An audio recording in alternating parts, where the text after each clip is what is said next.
Pierre-Gaël Laveder, bonjour. Nous sommes dans le local du comité d'entreprise de l'usine Aliade d'Igouin et vous êtes l'un des membres de l'intersyndicale qui s'est opposé au projet du groupe GBRIT de fermer 2 sites en France, dont celui-ci où 177 emplois étaient en jeu. Alors aujourd'hui, où en est-on ? Le plan social a été signé le 11 juillet 2017 et nous sommes dans l'application.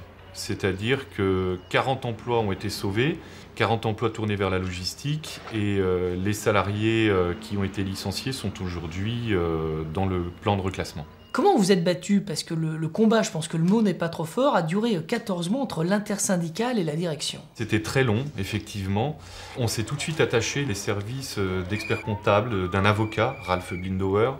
Nous avons aussi collecté durant notre combat d'autres adhérents, c'est-à-dire les maires des 2 villes, donc Fabien Genet à Digoin et M. Cervantes à la Villeneuve-aux-Chênes. Et on a aussi eu un passage au ministère où M. Christophe Sirug a, à un moment donné, bien débloqué la situation. Alors justement, vous avez utilisé toutes les stratégies, mobilisation, manifestation, blocage, recours en justice et même humour. On se souvient d'un voyage déguisé en Gaulois en Suisse. Expliquez-nous un petit peu tout cela.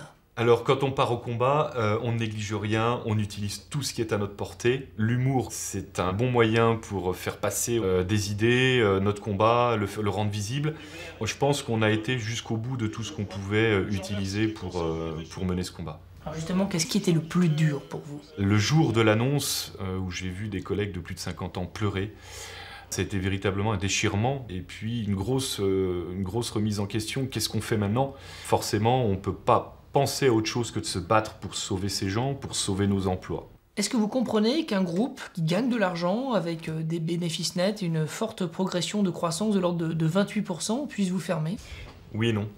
Oui, parce qu'à un moment donné, dans toutes ces discussions qu'on a eues avec la direction, il a fallu se mettre dans leur logique pour comprendre où ils voulaient en venir et aussi leur faire épouser nos logiques à nous. Alors oui, je comprends leur logique, mais non, je ne comprends pas qu'un groupe qui fasse des bénéfices à outrance préfère fermer un site alors que rendre les 2 usines un peu plus opérationnelles avec un peu plus de remise à niveau aurait coûté moins cher au final que ces plans sociaux qui nous sont tombés dessus. Alors au final, vous retenez quoi de ce combat? Lorsqu'une direction et des partenaires sociaux veulent bien discuter ensemble et le faire en intelligence, à ce moment-là, on peut arriver à quelque chose de beau.